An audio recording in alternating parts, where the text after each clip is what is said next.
This is Planet Music.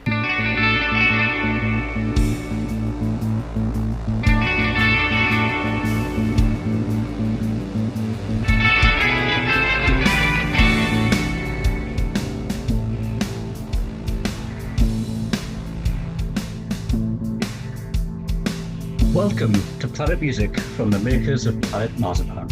In a streaming world, we're proud to be a podcast that celebrates the art of the album. Hello and welcome to Planet Music. I'm Meza. I'm here with my good friends. Craig. And? Mikey. And? Great. Hello, boys. How are you? All good. Good. Long time no see. Yeah. We are here with another album, and as you can see from the title of the episode, we are here to talk about Kathleen Edwards' album from 2008 called Asking for Flowers. And full disclosure, who picked this one? It's all my fault. It's all Craig's fault. So expect lots of gushing from Daddy Log here. I've got my check shirt on. He has got a check shirt on, yeah. We'll start with the Wikipedia entry. So, Asking for Flowers is the third studio album by Canadian singer-songwriter Kathleen Edwards. The album was released on March the 4th, 2008 and was well received by critics. Similarly to her first two albums released under Zoe Records, Failer and Back to Me. The Canadian press said of the album's track list, unlike your average floral arrangement, there's not a dud in the bunch. The Boston Globe reported that the album had similarities to Edwards' 2005 album Back to Me, but showed maturity as a singer-songwriter. The album contains many references in the Canadian media, including murder victim Alicia Ross and former controversial hockey player Marty McSorley. The album peaked at 102 on the Billboard 200 and the number one spot on the Top Heat Seekers chart, and was a nominee for the 2008 Polaris Music Prize. Craig, this was released on March the 4th, 2008. So when you were getting really excited about it, how old were you? Oh, and I was about grand old age, about 35. Oh, well, middle age. Do you want to tell us a little bit about Kathleen Edwards? Yeah, she's a little bit of a national treasure in Canada. She's a daughter of a diplomat. She grew up in Ottawa, and she got her first break at about 2003, early on with the first album, the first EP. I mean, she's had some success with things, songs like Hockey Sticks and that. Came to know a bit of fame. She's had a few appearances on Dave Letterman's show. And it was around about this album where I was kind of getting into it. David had discovered her a couple of years earlier, and when this album came out in 2008, she was married to a famous Canadian guitarist called Colin Cripps, who works with the likes of Bryan Adams and just anybody and their granny. And in the same year that Asking for Flowers came out, he was Bryan Adams' guitarist on his 11 album, and did the tour and stuff with Bryan Adams for that. She sang backing vocals on one of the songs from the 11 album, and she also was support act for some of that tour. In the States and in Canada, as well as that time bringing out this album as well. Yeah. But like in the UK, it's almost a similar kind of thing. She was married to Colin Cripps, who was considerably older than her, and you've almost got a little bit of a parallel to in the UK, Thea Gilmore, because her husband at the time was a musician who helped her out and did a lot of music with her, and was a little bit older. But that's a bit more controversial. I think we'll touch on that when we eventually talk about Thea Gilmore way back when. I didn't know. I mean, why is Colin Cripps on Bryan Adams' album? Because Keith Scott's his normal guitarist. He's on every other track on that album. Colin Cripps plays on 3 songs on 11. But Keith Scott's on all the others. I don't know what that's about. Anyway, that's not what we're here to talk about. But, just thought I'd have a look. But I mean, she's toured all over the place. She's came across to the UK a few times, and I know when she came across to the UK when she was promoting Voyager, I think me and Dave went to see her about, I think, 4 or 5 times on that tour. Okay, and she's still recording now, isn't she? She's just released Billionaire, a new album, at the end of the summer, and it was almost very, very tempting to actually do that rather than this one, because it's funny because I think I really, really, really love the new album, and the more that I've played it. Yeah. She's done 2 this year, hasn't she? She's done there's a covers album as well. Did the Which covers quite album? Quite an eclectic mix. That cover of Logical Song is fantastic. Yeah. I really enjoyed it, actually, yeah. Amazing. Anyway, didn't on this album. Shall we talk about the music? Shall I? I'll come to Gray, Mikey, Craig in that order, if that's all right. Yeah, of course. Because you'll gush about it, and then we'll. In fact, I might do myself before you, Craig, because you'll just witter on about them all. I'm not Mikey, you're fine. Well, yeah, but you love it, so you can mop up all the rest at the end. Gray, what do you make of the opening track, Buffalo? So I wasn't sure what to expect, because despite liking Americana and country, and quite a lot of the artists, actually quite a lot of artists around this time, I hadn't actually heard of her, so I didn't know what to expect. And there's kind of I don't even know, how old was she when this came out? I don't even know, because there's kind of a youthfulness, a frailty to her voice. She was 30 when just turning 30 when this came out. She doesn't sound it. She sounds a lot younger when she's singing some of this. Even in her new album, she sounds young. Yeah, there's a frailty to it, which I really quite like. The instrumentation is really quite simple, but it gives it the space. There's a nice arrangement to it. It gives it the space to let it in. My only gripe is she's got a habit. She fills gaps with long, drawn-out notes. So at the end of sentences, it's like, and it. And who do we know that does that? It bugs me. Well, so it doesn't bug you when he does it. Does it? Yeah, I know. I don't know, but yeah. So it just there's certain things in this that we'll pick up as we go on.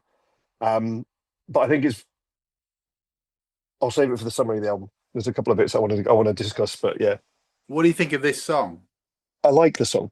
I do like the song. That's what I'm saying. I love the simple instrumentation of it and the arrangement. It gives it the space for the lyrics. One of the things I will say now, right up front, is I think her lyrical ability is brilliant. Her ability to tell a story, whether it's her own story or someone else's, from various viewpoints, is brilliant. Yeah. Even when she's taking the piss. Okay. Yeah. Mikey, what do you make of Buffalo? Again, like Grace just said there, I wasn't 100% fully aware of what her work was like. I do recall Craig playing me the album at work a long, long, long time ago, and the only track I knew for definite was I Make the Dough, because that was the one that stuck. So when I put this on, I was like, this is just not what I was expecting in the slightest. So you've just got to start with voice and piano, which I think is really, really beautiful. Crazy. It gives the space to give it some atmosphere and set the mood.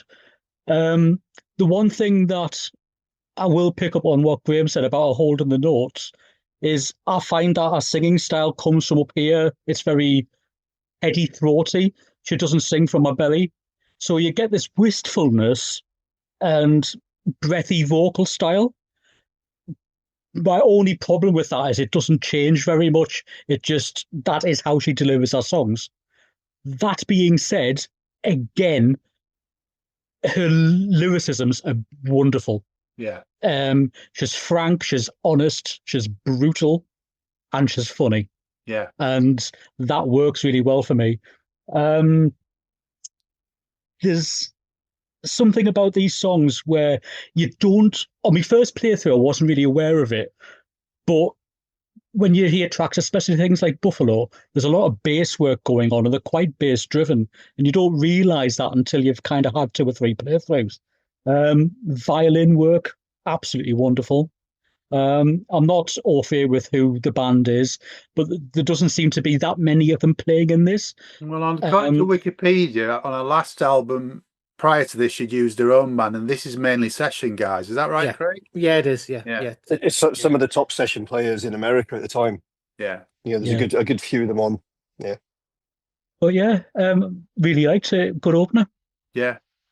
I echo everything you've just said. I think it's, of the whole album, it's probably the best and most expansive sound on the record. I think the strings are wonderful on this, really give it something that some of the other tracks don't have. And as you say, it starts from just that piano vocal. And I presume what you're getting at, Gray, is that on this track, particularly where she sings "Don't Be Like That," but that's the hook for me. You've got that with these massive strings behind them. It's absolutely gorgeous. Yeah, I think it's a great opener, and I was very surprised. I knew nothing about her before this week, to be honest with you. It's not aimed at me, this record, so I want to put that out there before I review the rest of it. Definitely not prog is all I can say. Craig, what about Buffalo? See, this type of music, this style of music, and all the rest of it is generally not me either. This is not something that obviously me and you, John, we're quite different in a lot of respects, but this would be, if anybody who knows it, this wouldn't be something that you would think, oh, generally this type of music is what Craig's into. But like I say, I just love this album, and I've loved Kathleen Edwards since I first saw it, because for me, it's the lyrics and the lyrical content and stuff like that gets it, and that's what made us fall in love with a lot of the songs. I mean, some of the stuff is a bit lightweight, some of the stuff stylistically isn't me, but it's the lyrics and her delivery and knowing her character and knowing her personality and getting it that way on. And I just think that Buffalo is a great opener. It's so atmospheric, and it couldn't be more Canadian if it tried. Really, because the obsession with the weather.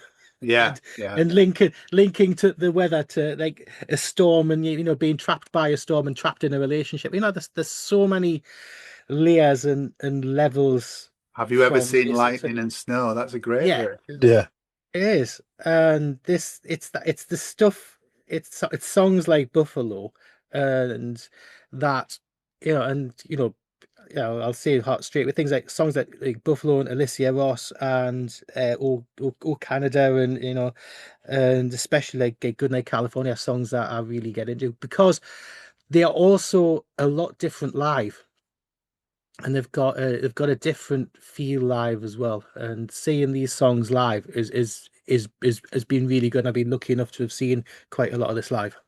Okay, all right. I forgot to mention, I read somewhere yesterday that she taught herself to play piano for this album. Is that correct, Craig? Yep. I think her first instrument that she actually learned was violin before anything else, and she just taught herself guitar and then piano later on. So that's what impressed me about the opening track when I read that, because I thought that keywork was quite haunting at the start, and I thought for somebody who's literally taught themselves to play piano and then uses that as an opening track on an album is quite brave. I like that. I mean, she's all over the next track then, because the Cheapest Key's got a real piano riff at the beginning of it. But shall we talk about that track, Gray? Cheapest Key? Yeah. So first thing I'm going to say is sounds completely different. It's like it's from a different album. It to me, it's like a live band track. It's like a jam session in the studio where they're really having fun. It really works. Everything's on the edge of breakup. Her voice is like crackly. The is it the harmonica that does the solo? It's all almost distorted. The whole thing just sounds like it's a live vibe, and I love it. But I'm going to pick up on what Mikey said about her voice, about she sings from her upper register.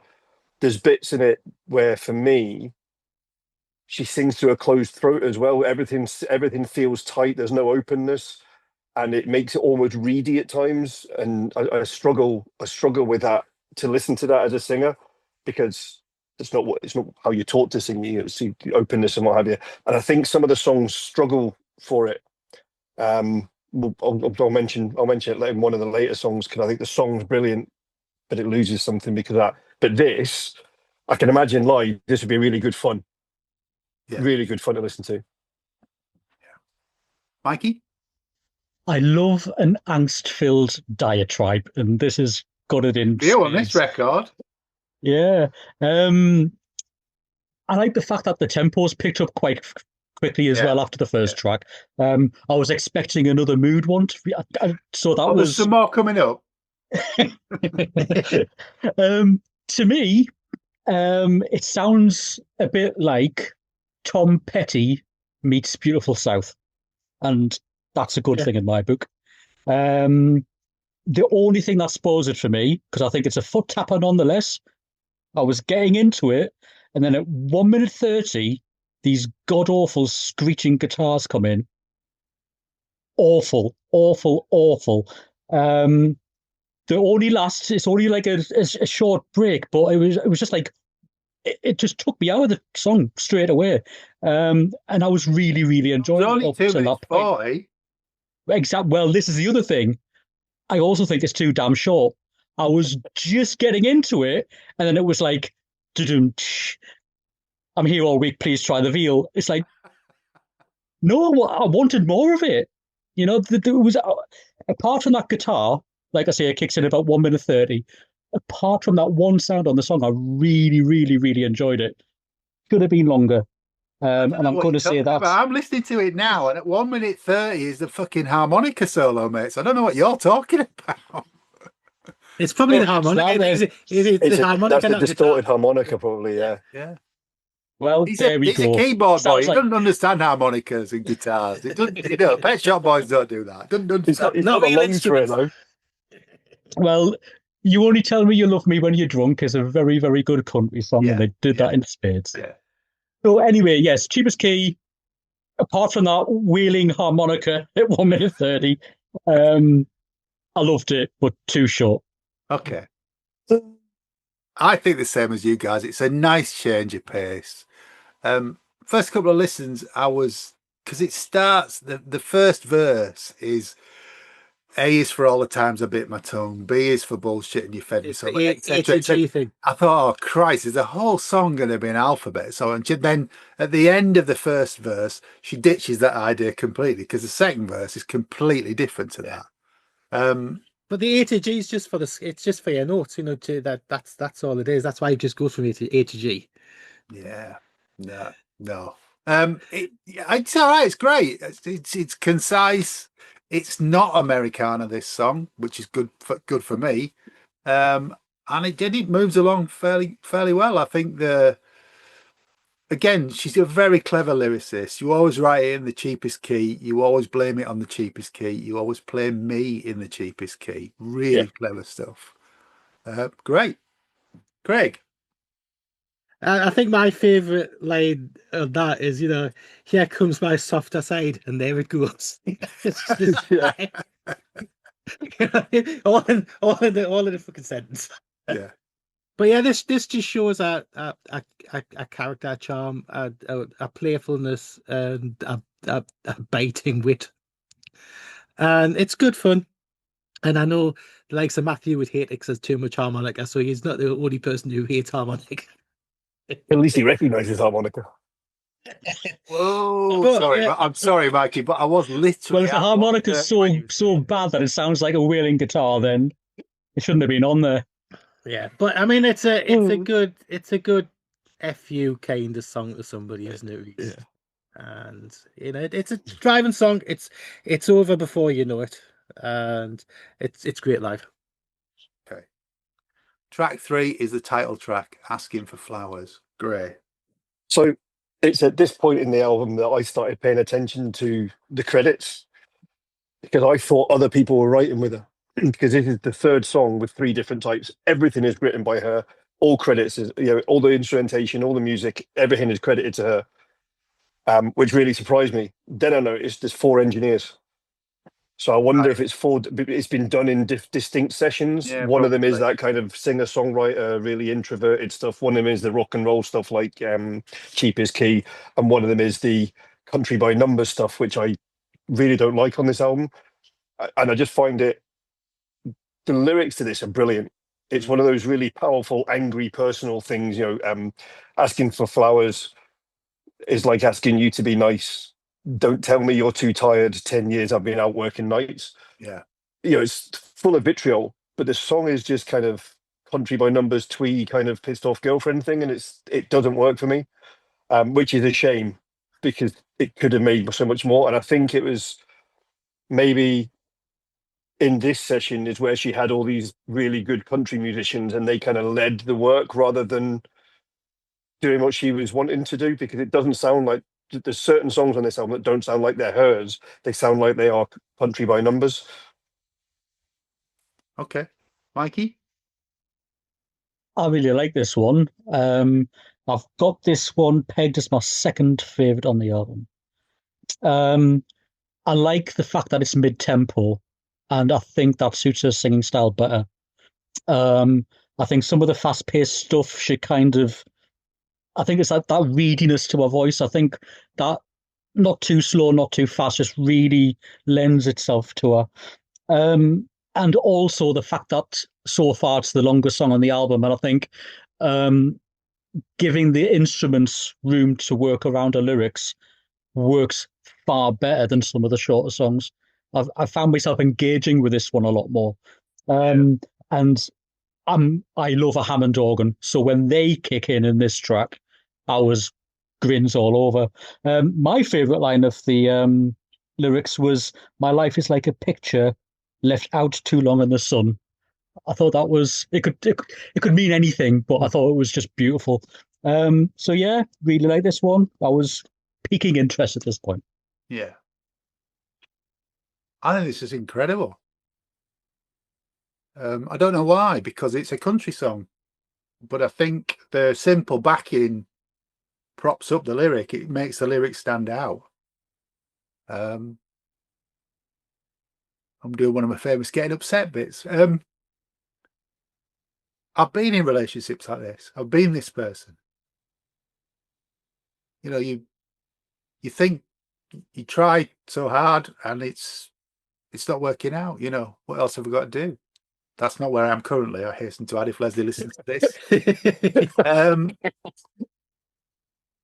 Yeah, I think it's a very dark lyric, but it's, every pill I took in vain, every meal I made for you, every penny I put away. You worked with this person, you've worked at the relationship, and it's not working out. I think that's why I struggle with it, because I think there could have been so much more. It is such a powerful lyric.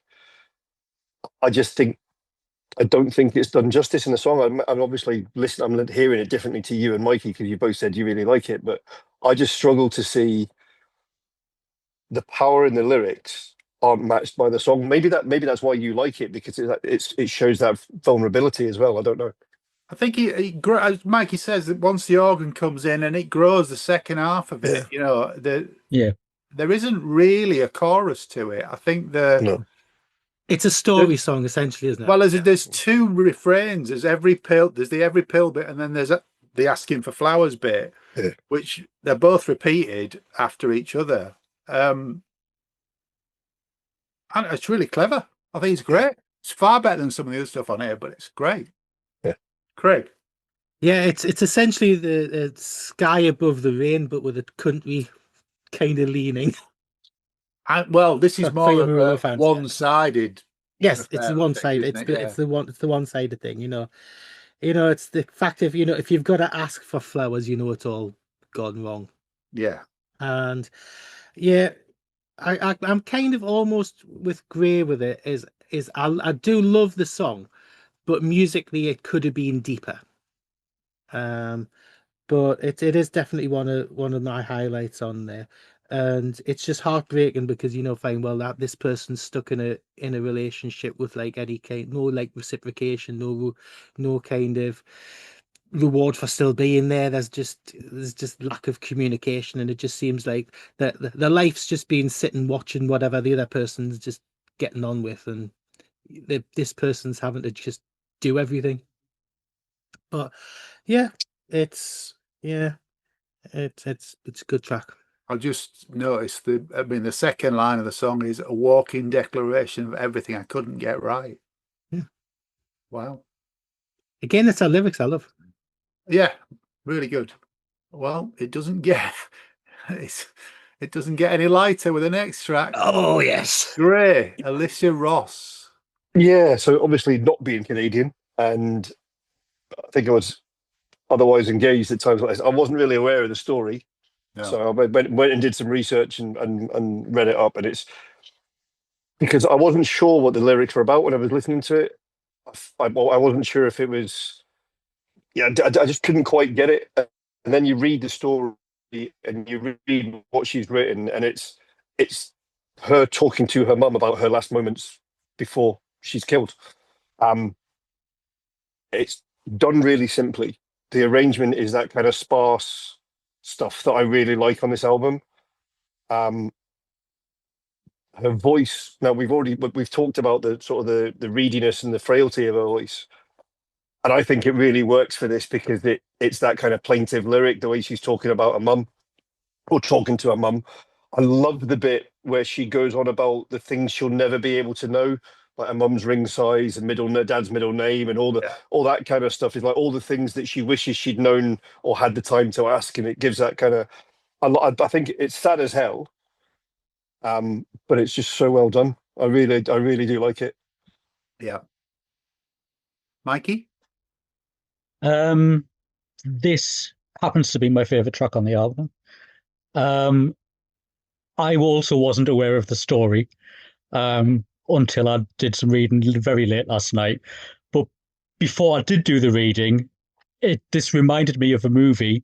I don't know if you guys have seen it. It's called The Lovely Bones. Yeah. It's about some girl who's obviously been murdered by a serial killer, and she's helping people around her and telling them the story of what happened to her. It's a Peter Jackson film, isn't it? It is. Yeah. And I found this song chillingly mournful before I even read up on the story, which I won't go into because you will. The string work is absolutely beautiful. The acoustic guitar work is sublime. I think there's brushes being used on the drums. Yeah. Sounds like it, yeah. And the crescendo at the end, it just goes on for about 45 seconds and it just builds. Wonderful outroar. It is just perfection from start to finish. And my favorite line of the song is, "Was your darkest day as dark as this one?" Wonderful stuff. I mean, all the lyrics are fantastic. Yeah. That one struck a chord with me. Really good stuff. Okay. I think, as you know, I've only been playing this album for a couple of days, and I read the story about this about an hour ago. Didn't know any of it until then. And I didn't know the story. This probably says a lot about me. I took and he took me mama to mean something else, which is why she couldn't tell her mum about it. But now I know what it's about. I think once you know what the song's about, it goes up about 3 more levels. It's musically, there's not a lot to it. It's all there to support the lyrics and the voice. But as Mikey says at the end, it really does build up to something really incredible. But I think that's why it's really weird. So for the previous one, it's the really dark lyrics, and I don't think the music is enough. Whereas I think if you put more in the music in this one, it would have taken away from the impact of the lyrics. Yeah. It's weird. Am I right? Is this one that's got the slide guitar in it, isn't it? It's not a lap steel. It's got the slide. That slide guitar is amazing in this because it just sounds like somebody wailing, some crying. It's just so good. But again, there's some great orchestration in this one as well, and the tracks with the orchestra on are better for it for me. They sound fuller. They sound Yeah, bigger. definitely. Craig, what do you make of it? Yeah, this is the head and shoulders best track on the album by a country and western mile. It's absolutely heartbreaking. I mean, I know we've alluded to the story. I mean, what it was, 2005 in Canada, a young girl was murdered by a next door neighbor, and her body taken miles away and dumped. Boyfriend and that was accused of it, eventually got off, but it was just a big controversy in Canada back in the day. And this song is sung in her perspective. Girl's perspective. The murder girl's perspective, and it is absolutely heartbreaking. And it's beautifully done, it's respectfully done, tastefully done, and it's haunting. And this song will stay with you. It will stay with you, and you'll come back to it. And it's one of those songs that it can get me emotional. There's only a couple of songs that can get me in life where I can guarantee at some point it'll get us to tears. You've got this, and you've actually got a song by Chico Time, innit? What? This one is Chico Time. Hang on, 2 seconds. I've just got the door. Get 2 ticks. Oh, Chico's here. Let's move on to the next track. I make the dough, you get the glory.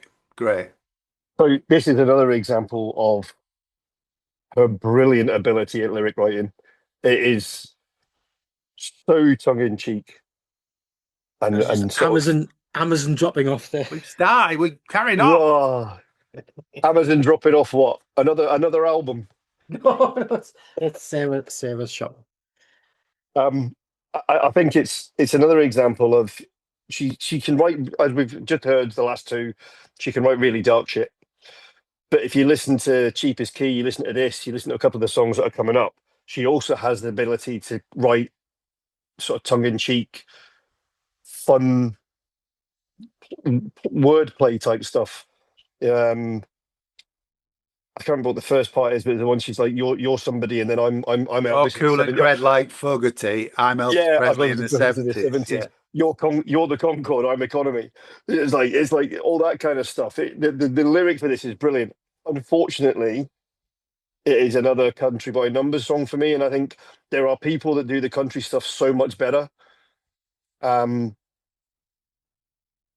the lyric content, because of the lyrical content, I love the song. I can see past the stuff.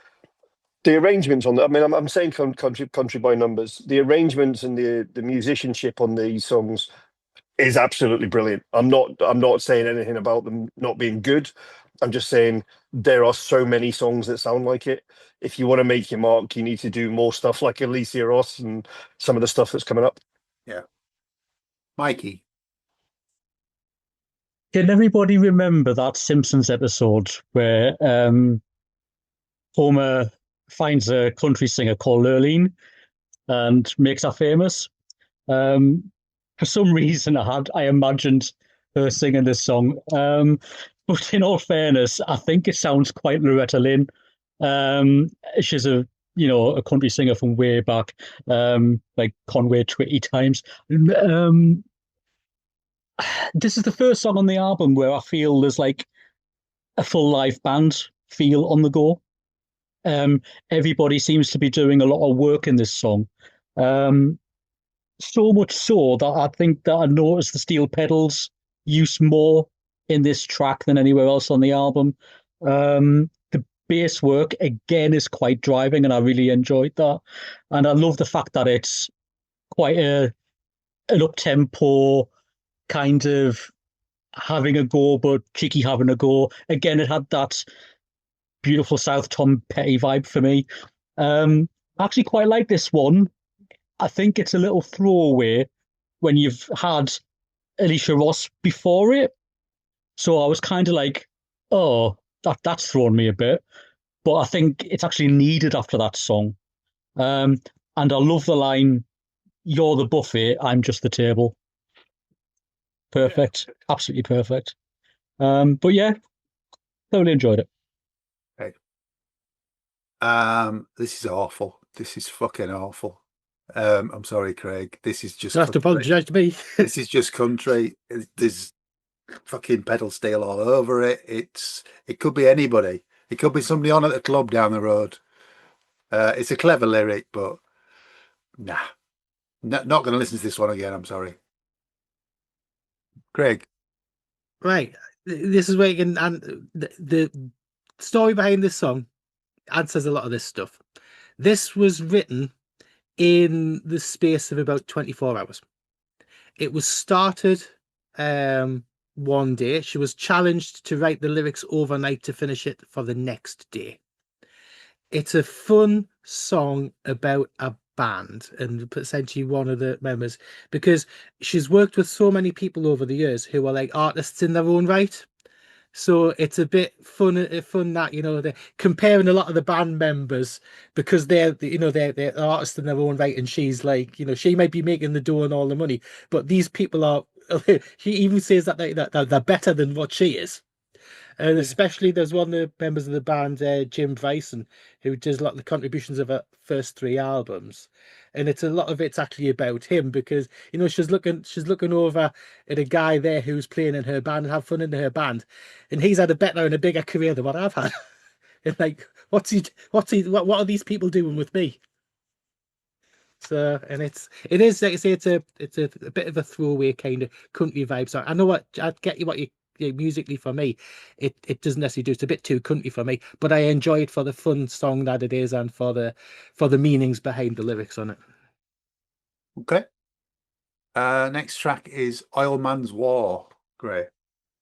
So this one threw me because again, I mean, my first note just says another song by Committee, Country by Numbers. And I thought of it one of those sort of rebel songs, sort of anti-war and all that kind of stuff. And then I just did some, every now and again I'll do song title, artist name, lyrics meaning. And there's actually an interview with Kathleen Edwards, and she said it's not a political song. It's a song about a family that she met who left America at the start of the Vietnam War because they didn't believe in having to fight it, and they went to live in Canada. And she said it's a story about somebody who feels so strongly against participating in something that they will leave their country. That's what the song's more about. I'm sort of cutting bits out. She was that's sort of more what the song's about, and the feeling that people would be ostracized for believing or not believing in something. It's so undemocratic, and yet it's so common in our democracy these days. So it's not an anti-war song. It's just a sort of an observation of how people are impacted by these things that are happening. And I think it makes a bit more sense listening to it that way. Yeah, I didn't realise that. It kind of explains certainly part of the lyrics to me, which I presume is kind of the chorus. I won't change my mind, keep your hand on my thigh tonight. Yeah. Get up north, we'll buy us a store. I won't fight in an oil man's war. Yeah, so yeah, exactly. So it's about that family experience, not about being anti-war. But again, it's still country by numbers, and it suffers for it. Yeah, the stuff she does quietly is much better. Okay, Mikey. If Brenda and Eddie were getting into a car to leave to another country, this would kind of be it. Oh, you. Yeah, you're right. This song is one of a couple on the album that I just couldn't get. I think it's too similar in style to the song that precedes it, but I Make the Door for me is a far superior song.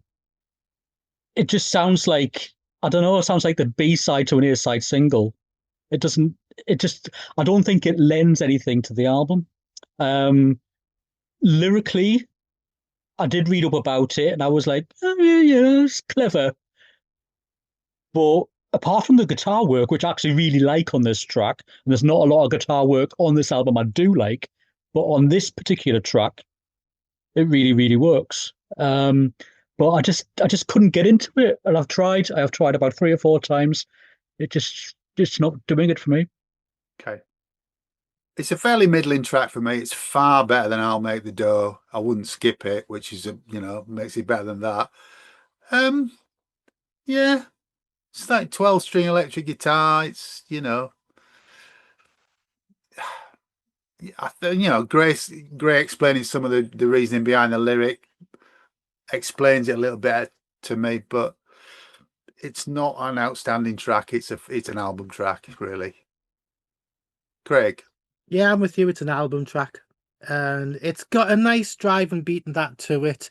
And Gray's already touched on the stuff I was going to talk about. It being that love over politics. You're draft dodging, but you want your family together. You're not gonna die for something that you don't believe in, and you want to be with your other half. And the fact that you keep the hand on my thigh tonight. That's him keeping hold of her, and her keeping hold of him, and they're driving for really. Yeah.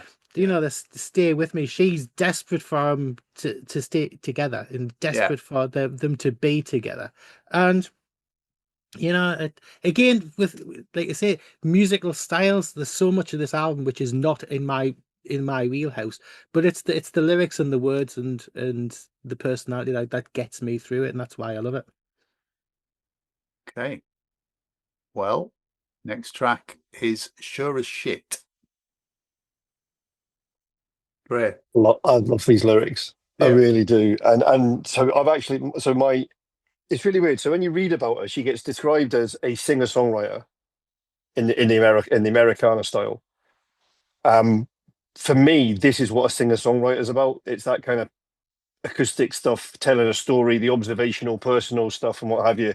Again, the thinness of her voice works in this, because although it's kind of an acidic, angry lyric, it's also kind of plaintive the way it's done. I think it's brilliant.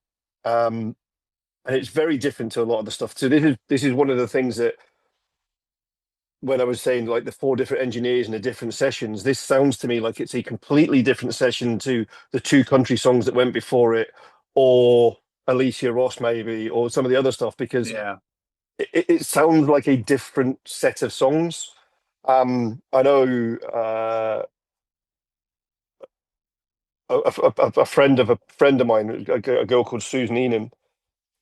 She went to Nashville, English. She went to Nashville and she did an album. And her album, you can hear the 4 different sessions. And when I spoke to her, I said, they're all written by you, but they all sound different. She went, yeah, you can hear it's all in different studios with different engineers. So I know that does make an impact.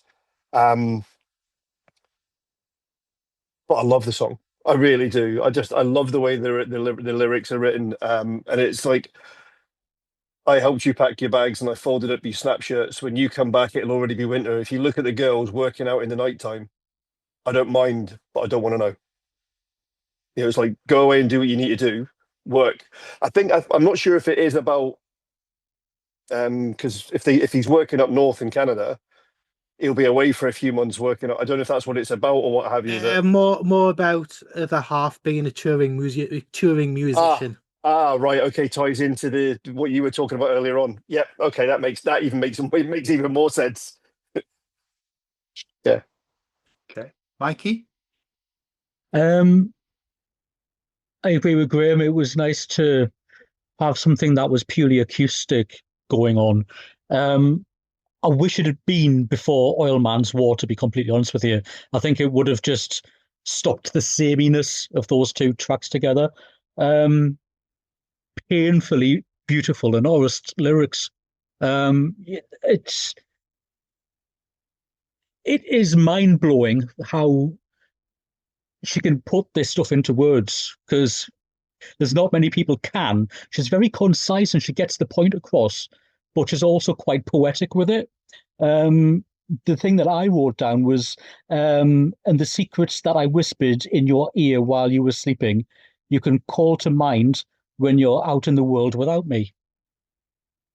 Beautiful, absolutely beautiful lyrics. So yeah, I wasn't expecting, after listening to we're on to track 7 now. After listening to 6 tracks of not this, to then get this was quite a shock. So yeah, that would be my only gripe. I think it should have just been nudged back a track on the album, so that was like a halfway point. Yeah. Acoustic number. But yeah, wonderful, really good stuff. Yeah. You're right. It's a great lyric, and it's just her and acoustic guitar. There's nothing else on the track at all. Nothing. I can't really add anything to what you've said. It's the lyrics are incredible. it's more what I expected the album to be like, if I'm honest, before I'd heard it. Craig, what do you make of it? Yeah, I think it's a delicate number, and it's also it doesn't necessarily follow a theme of if you're almost thinking of Kathleen Edwards as a persona living this album, it's not the same as the person in like The Cheapest Key or the person in Asking for Flowers. It's different. It's somebody who's possibly a little bit more confident in a relationship, or even not so confident but doesn't want to know what the other person's doing. You've just gotta read it whichever way that you feel comfortable with it. And I like the self-deprecating, I'm known to be vague and often pointless. It's it's a great lyric, and yeah, Gray said a lot already about the feeling, the meaning, and stuff like that. I think he's been spot on with that. So picking up on Craig's point there about it doesn't sound like the same person. I read a review of the album. They said she's broadened her horizons on this album. So and she said as well as being the story lyrics and the sort of the country type lyrics, there's a lot of more personal stuff and there's a lot more of her own feelings. So I think that maybe feeds into the different feel of some of the tracks as well. As like some of them are her, some of the stories about other people, some of the things that she's heard from. So it's like a patchwork rather than being one theme or one style of writing. Yeah. Okay, great. The next track is Run. I thought this was about losing somebody, maybe a child or something in an accident or something like that. And then I found somebody telling a story about Kathleen Edwards telling a story. And if Craig, if you can nod, if you're going to tell about what she said about the song and why she wrote it, I'll leave it. If you want to tell it, I mean I know it, but if you want to tell, you can do it. Unbelievable. So she was out for a birthday dinner with a friend who had turned 30, and they were telling a story about. I think one of the mums was there, and the mum was telling a story that when she was younger, she jogged all the time, and she used to jog to get rid of all the angst, and she used to go out at night and jog and run until she collapsed on the road out of tiredness and exhaustion, just to clear her mind and get all the problems away, and then run back home to where she felt safe and where she felt happy. But she did that in the middle of the night. She did that when everybody was asleep in the house. Yeah, and so it gives the song a completely. So when I think it's really important with this album, and I've not listened. I've listened to a couple of the other albums, but not in the same depth. I think to understand the songs, to understand the emotion that she puts into some of these, you actually need to know what the background story is, because it changes it completely. Yeah, it does. Yeah, it really, really does. This for me is country that works on this album.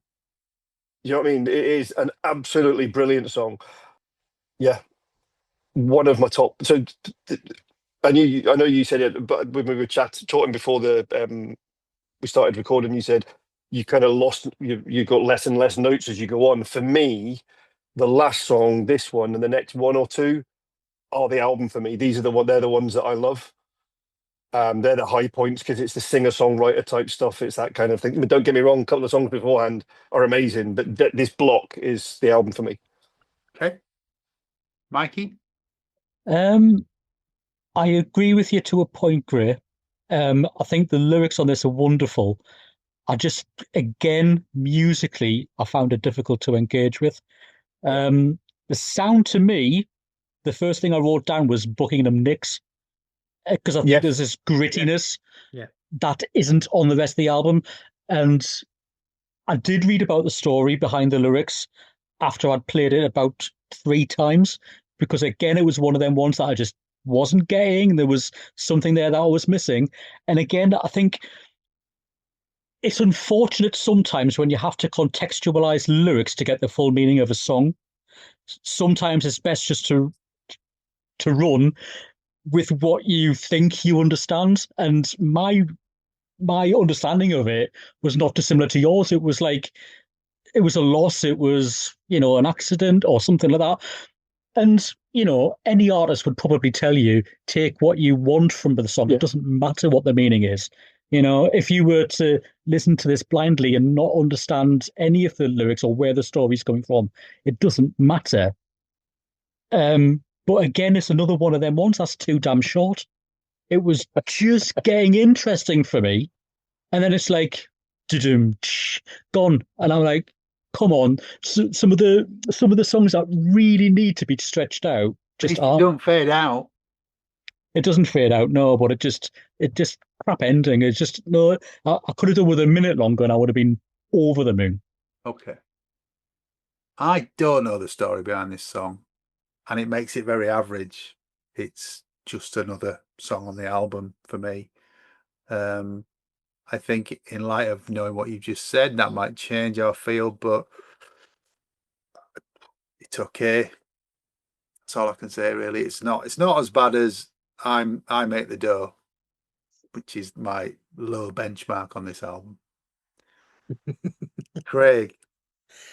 Yeah, I mean, Grace hit a lot on the head already because the story, that one of the stories behind it. I mean, the other meaning behind the album is it starts off as as a parent giving advice to somebody, talking about, you know, the 30 years of life that they've had and all the things that life's throwing at a person. And you know, you've got the story behind the run, but you've also got the fact of, like, you know, the parent explaining to a kid, don't stand still, move forward. If you find that your life isn't where you want it to be, don't be afraid to change it, don't be afraid to run, don't be afraid to move on if you need to. You know, it's life lessons. It's basically a parent telling a child not to settle in life and to live your life. And I think it's a nice song. It is. It's a nice song. It's not a highlight of the album for me. But it's good solid tune for me. Okay. Track 9 is Oh Canada. Great. For a minute, I thought we were going to get the Oh Canada, but no. Thank God we don't. No. Yeah, so there's a friend. There's a couple of songs called Oh Canada, and this one is not the one I was expecting, which is great because I love it. Again, it's one of the songs on the album that's got a live band jam to it. It feels like it's organic and it's really good. It's an angry song. It's an edgy song. You can feel it.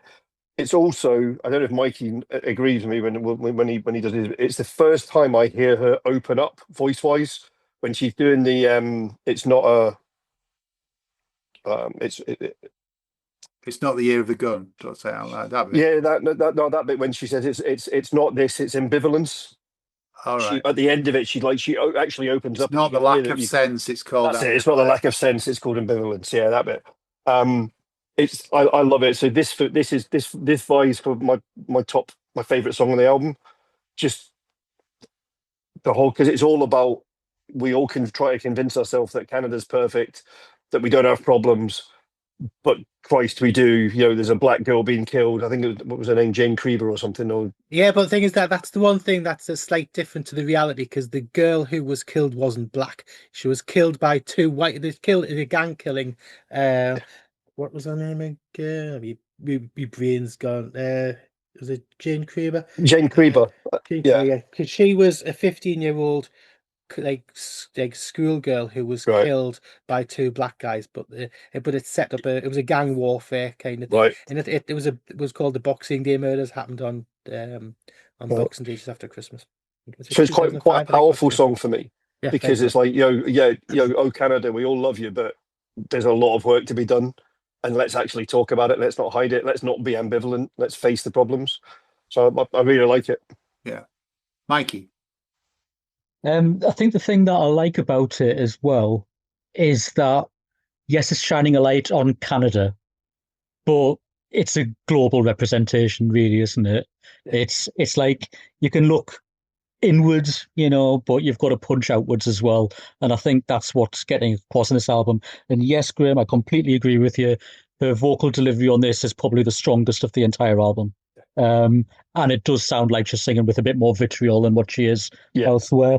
Love the tempo of it. It was a really good lift after the previous few. Quite rocky, but again, I'm finding it difficult to like the guitars. I just think they're a little bit all over the place. Whether that's conveying the live sound of it, I'm not sure, but it feels like there's like two guitarists doing their own things, and it's just not gelling for me. I like it. It's rocky. I really like the rockiness of the number itself, but there's just something not quite clicking. And the line, it's not that lack of sense I was going to say as well. So it's obviously hit a chord. Don't dislike it. It's probably on the better half of the album for me, but the guitar work I'm just not fond of. Okay. I feel the exact opposite, Mikey. I think the guitar work makes this track. It's not Americana, and it doesn't sound like it, and it's all the better for that. As you've said, the lyrics are incredible on this, and it doesn't really sound like anything else on the album. This, I don't think. No. Which is great. It's probably the highlight of the second half of the album for me. This, I think the album starts really strongly and kind of tails off a little bit from the track that I've mentioned a lot of times already. But this picks up again. This is really good. Greg? I'm impressed that John likes it since it covers politics. Ooh. I do. Yeah. I mean, yeah. I mean, it just. I mean, it's a cracking song, and it's a shout out. And like he says, it's quite a universal shout out. But you're right, because everybody seems to think that Canada's got everything right, but they haven't. But I mean, it covers. It covers racism. It covers gang deaths. It covers climate change. It covers poverty and the rich being separated from the poor. There's so much in the lyrics that it's a cork and it's a driving song, and I really, really like it. I really, really like it. And it's actually got a guitar solo at the end, which isn't a bad Hey, there you go. The ending I did actually like. I did actually put that on the notes. Despite not liking the guitars, I did actually love the ending. Yeah. Okay. But it's funny because she does do like political songs. Because I mean, if you look at in the new album Billionaire, there's a couple of nice, massive but subtle digs. But we'll talk about that eventually sometime. Okay. Gray, the next track is Scared at Night. It is. And my first line is, it's another sure as shit. I love it. It's that proper singer-songwriter stuff. I don't know the story about this one. I get the feeling it's about... Is it about a mum? It's in three parts. It's in three parts. Right, okay, yeah. And I love... I'm just actually trying to get the lyrics up. The bit which is, I flew to Winnipeg on your final day. They said you'd waited till I came. We sang your favourite hymns and we held your hand. You took your final breath and that was that. But I'd never seen a person die before. I tried so hard not to cry, because maybe sometimes we've just got to trust ourselves that when you die, you go someplace else. So it's that kind of challenging your own belief, challenging your own faith, kind of asking questions about your own perception of life and stuff. I love the way it's done. I love the musicianship in it. And to me, it's one of those singer-songwriter songs on the album. Be interested to know what the three parts are now. Well, we'll get to him in a minute. Mikey, what do you make of it?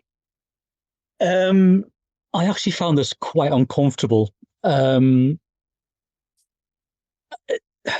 don't dislike it. I think the lyrics are wonderful. I think it was that 360 thing going on where you've got a child in the first section who's scared of the dark and frightened to go and see the dad who's only a room away to come and alleviate those fears. And then at the very end, you've got this person dying who's going to be in the dark. And it's that circle of life thing going on. It's the middle section about the father figure who was accidentally shot a cat, and she doesn't shy away from death. And I'll give her that. And the way she kind of puts the lyrics across, it's very, very filmic. But I did find it quite uncomfortable listen. To describe the fact that you shot the cat by mistake, it comes back a day later with its eye out and you can see the brains and saying, get it out back. No, finish it.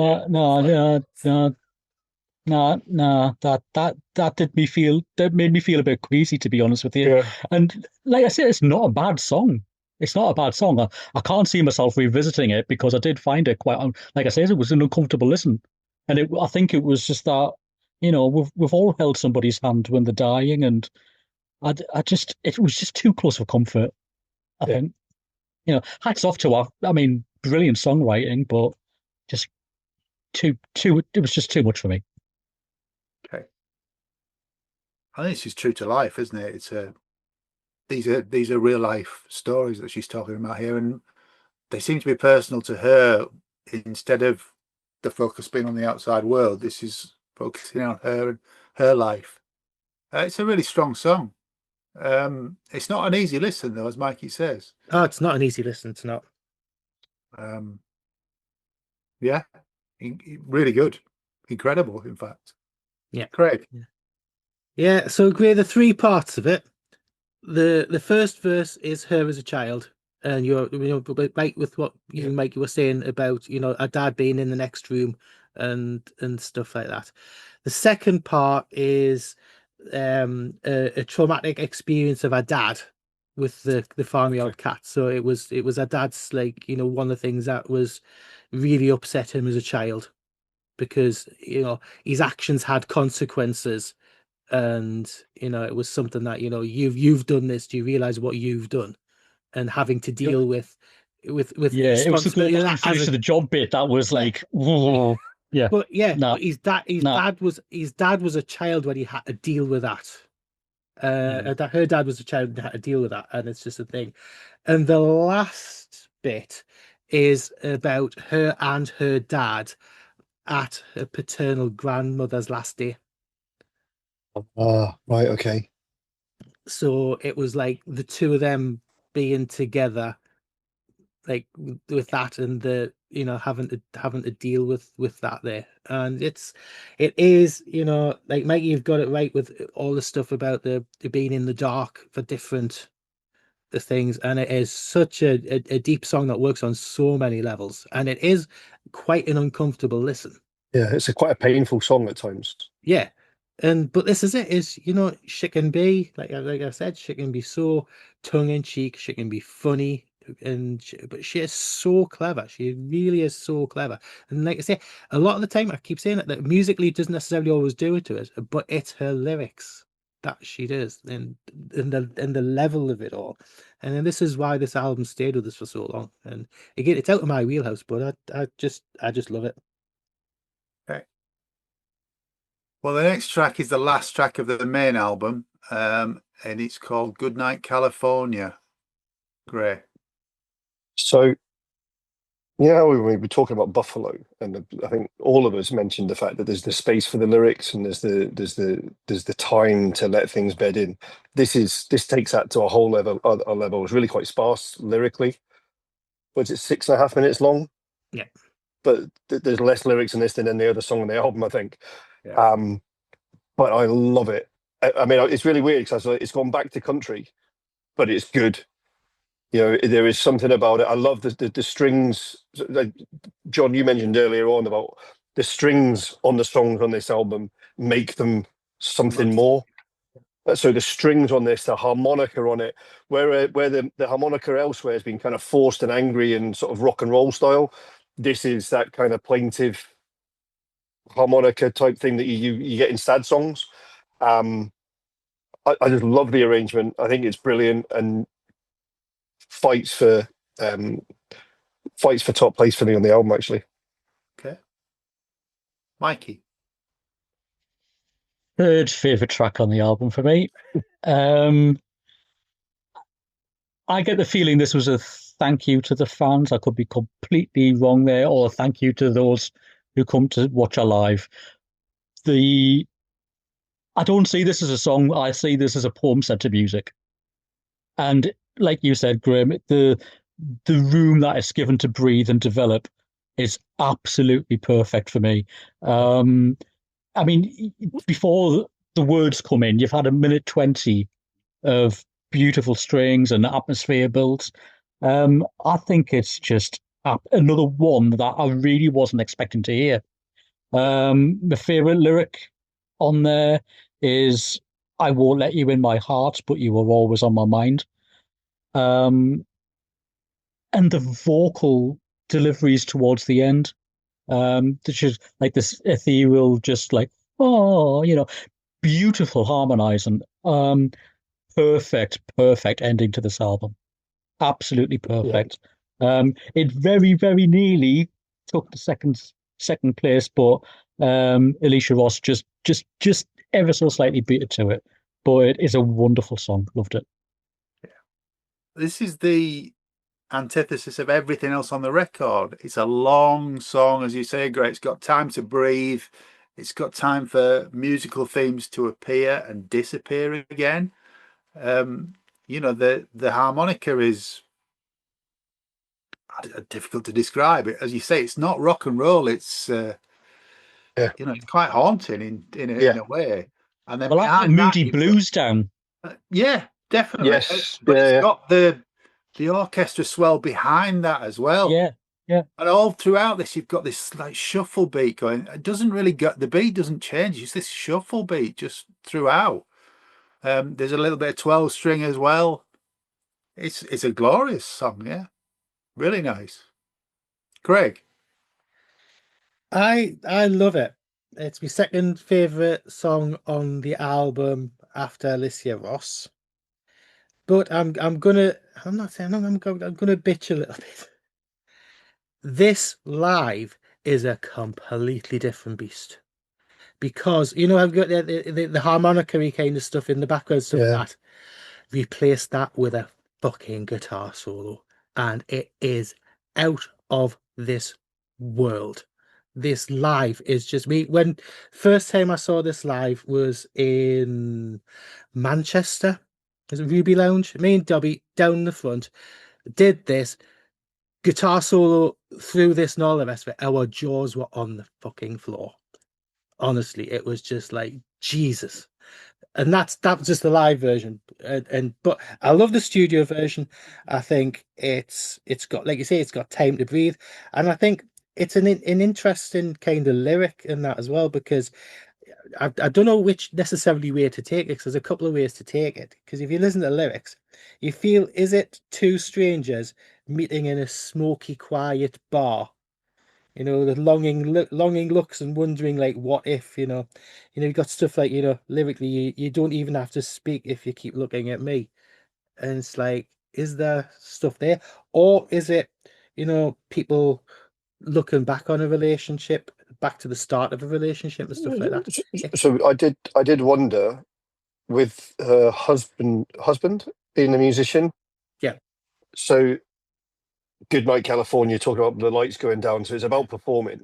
Yeah. But it's also, I wish we weren't performing. I wish it was just us. And I did wonder if it was maybe her talking to him, saying, if we could actually not have the crowds, if we could not have, and it was just you and me sitting in a bar talking to each other, maybe that would work. And I did. That's how I took it. Yeah. So there's lots of different ways, but I think it's an absolutely gorgeous song. And the production, everything on it, it just works so well. But I say, if you get a chance to hunt out some live versions of it, it's absolutely storming. Absolutely storming. Okay. Well, that's the end of the record. Are we talking about the bonus stuff or not? I've only got one more track, I think, haven't I? There's two, but predominantly one, because I Can't Give You Up is the one that's on most of the streaming services and on most of the stuff like that. Yeah. Do you want to talk about that? That's the piano-led one, isn't it? It's the kind of voice and piano one. Yeah. It reminds me of something, and I can't for the life of me. It's the first time I heard of. For me, it's the first time I heard her sound like someone else, and I just cannot put my finger on who it is. I think. So because I've only heard it in the streaming album, it's not even listed as a bonus track. I thought this was part of the album, and I thought it was a nice way to end an album, but again, a throwaway after what happened before that. Goodnight California to me should have been the end of the album, so it makes sense now. It's fine. It kind of highlights that I've learned the piano I want to play. So you've got to start like and a end. Different artist to me. Yeah, it does, doesn't it? I thought Spotify just rolled on to somebody else or another album or something, Yeah, because instrumentally, musically, it's entirely different to the rest of the album. Yeah. Yeah, I feel it's like a postscript to the album rather than part of the Yeah. album. Yeah. You know, it's a nice it's a nice like nice end, you know, and it's a good thematic end lyrically with the rest of the album. Um and it works as part of it, but it's not necessary. You know, it's like that Lazy Eye, which is another bonus track, which I think is a lot weaker than all the rest of the tracks on the album. Um but I think it's a nice end, but to me, historically, back in the day, it was always Good Night California that ended the album. Okay. Have you given it a listen, Mikey? It was to me. I think Graham was right. It's like I've learned to play the piano. I'm going to put a piano track in. To me, it's Why not? just Why not? Yeah. and why not? And why not? It's nice. I don't think it. I think it's quite rightly just a bonus track. I don't think it would have sat comfortably anywhere on the album for me. It's nice enough, but you know, it is bonus track. Let's face it. Okay. Anything else you want to say about the record, Craig, before we sum up our thoughts on it? I do. I love it, and it's one of my favorites of hers. Voyager, the one that came after it, is a really strong album. And there's been a couple of ups and downs since, but I do think Billionaire, the album that just came out at the end of the summer, is absolutely fantastic, and that's been on seriously heavy rotation of mine since it came out then. Have you bought it though? You what? Have you purchased it? No, I've just streamed. It's the only one. It's the only one that I actually just streamed so far. I don't have a CD player. Sorry, That's me, sorry, all listeners. the That's time. me having a dig because the rest of us on here buy stuff like There's No Tomorrow, and Craig obviously doesn't. He That, streams it. Just DVDs. Tight. Just TV series. Yeah, it's sat in front of 4,000 DVDs here. Yeah. Hey, I'm just waiting for it to come back on tour in the UK. Then you'll buy it from her Cartoon, personally, yeah. Yeah. Thing is, last time she came over in 2004, she wasn't actually announced. She was just a support act To with who? their artists. Oh, I can't remember. That's Oh, why okay. I paid that much attention. Yeah, clearly, yeah. Gray, what do you make of the record overall? So, like I say, it sounds like a collection of different ideas. I don't think it sounds like an album from one artist. I'd be interested to know if anybody's done any work. So, if she's written any songs for other people, because I don't know if I believe that a lot of her stuff would work better with somebody with a more powerful voice or a different. But then again, the personal stuff works with her. Do I like the album? I struggle to like the whole thing, but some of the songs on it are just absolutely stunning.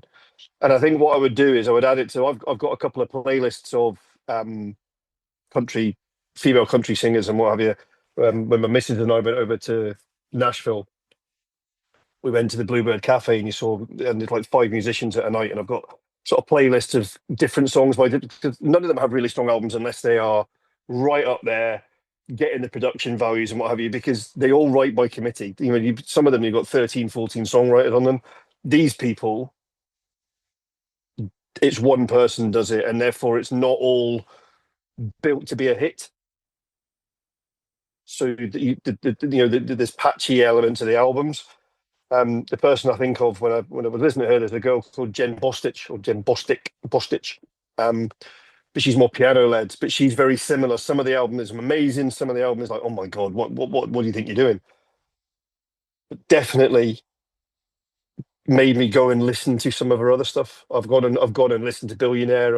I haven't listened to Voyager yet, but that's the next one on my list. Okay. So overall, I like what I heard. I was really surprised by what I heard. Yeah. But probably wouldn't listen to the whole album again. I'd take songs from it. Okay. Mikey? It kind of reminded me in parts of Behind the Mask era Fleetwood Mac. Okay. The Beautiful South, their last studio album was called Superbie, which had very strong country leanings, and it reminded me of that. I think if you like Lucinda Williams, Neil Young, Tom Petty, you'll kind of enjoy some of this. I think I'm in exactly the same boat as Graham. It was interesting to hear a different lyrical and musical styles played out throughout the entire album, but I don't think the album's coherent enough for me to listen to it again in one. I think I've got 5 songs that I would quite happily keep in rotation, and I'm glad I've heard them. I haven't as yet done a deep dive into any more of our stuff, but I think I've piqued enough interest to have a look. It's a very intriguing album. It really is. Lyrically, wonderful. It's worth a listen. I'm glad I've heard it. It's not really my sort of music, but there are some incredible tracks on here. I don't know if I'd really go back to them again. As Craig said, Billionaire is actually quite good, and it's probably less Americana than this. Would you agree, Craig? Yeah, it's a bit more straightforward. What's the covers album that she put out this year? It's called Covers. Yes, Is that it's called Covers. Yeah. Yeah, I can't remember whether we said it at the beginning of recording or if it was before we were recording, but there is. No, it was on the. We did mention it earlier on. Did we mention it? Song. Well, I'll mention it again because her version of the Logical Song by Supertramp is really, really good, and not how you would expect it to be at all. She sounds like a great artist. It's not really my cup of tea, a lot of it, but I'm glad that Craig loves it, and we've all got something out of it, which is the whole point of this. And we recommend that you give it a try and let us know what you think in the comments section in the Facebook group for Planet Music. Oh, by the way, it was Craig Finch who supported on tour back in 2024 in the UK and Europe. Okay, you've had to look that up because on the night I did, because I didn't. I couldn't remember. No. But yeah, if you like it, well, in fact, whatever you think of it, let us know, please, because that's what this is all about. So we have an email from one of our friends, Dave Dobby, who is the reason that Craig first heard Kathleen Edwards, I believe. And he was supposed to be on the pod as well, but he couldn't because of work. Yes, he's too busy empire building, so he's not here. But thank you for your email, Dave. I'm going to read it verbatim, if that's all right. Greetings, John, Mikey, Gray, and everyone's favourite low-cost airline, Air Craig. I guess this is a bit of a crossover record as far as Craig and my record collections goes. I was listening to a lot of what is probably now described as Americana music at this time, having bought my first bass guitar, an acoustic as it happens, and my tastes were expanding away from prog and 90s indie stuff. I know a lot of it was a bit much for Craig. The Be Good Tanya's immediately springs to mind. But there were certain artists I played to bits that Craig did like, and Kathleen Edwards was one of these. I'd first heard of her through a Canadian friend I'd made through sharing music after connecting on MySpace. Wow, that dates it, doesn't it? And she posted me the first 2 albums, which I don't think had been released in the UK at that time. I really liked those and was excited to pick up Asking for Flowers when it was released, her first to be available in Europe, I think. I still think it's a great album, although I reckon Craig could have chosen the follow-up, Voyager, for your podcast, but that's another story. I love the title track, Buffalo, and Goodnight California, and I think Alicia Ross is a masterpiece. That line, now I'm a girl whose face they'll never forget, is so haunting. I didn't used to like Oh Canada particularly at the time, but quite enjoyed it when I put this on the other day, as it's been a while since I gave it a spin. Cheapest key sounds very much of the time, and one for the A&R man, I think. I'm guessing this will have been a bit of a curveball for some of the guys on the pod. Absolutely right, Dave. And I was surprised Craig put it forward, to be honest. However, I'm hoping you've got something out of it and at least enjoys parts, if not all of it. I think there is a raw honesty and fragility to Kathleen's work, as well as a dry sense of humour, and this record is a good balance of all of this, in my honest opinion. Still loving both pods. Have to be the best music-related podcast with Marzipan in the title and run by 2 people called John and Craig in the world ever. We'll take that, Dave. We'll take that. Much love, Dave. Wow. Thanks, Dave. And that's why we've just reviewed Kathleen Edwards. But we will be back in 2 weeks with a completely different album to discuss. Super Wombling. No. One of these days. Yeah. I would just like to say thank you to Gray. Thanks for having us again. Thank you, Gray. Thank you, Mikey. Thank you very much. Thank you, Craig. Why, thank you, young sir. And look, we've Thanks actually for covered a suggesting female it. artist. Yeah, no. But we already had this lined up. We haven't done it in response to any comments that we've had. All that remains to be said is it's good night from me. And it's good night from him. Take care. And stay alive. Woohoo!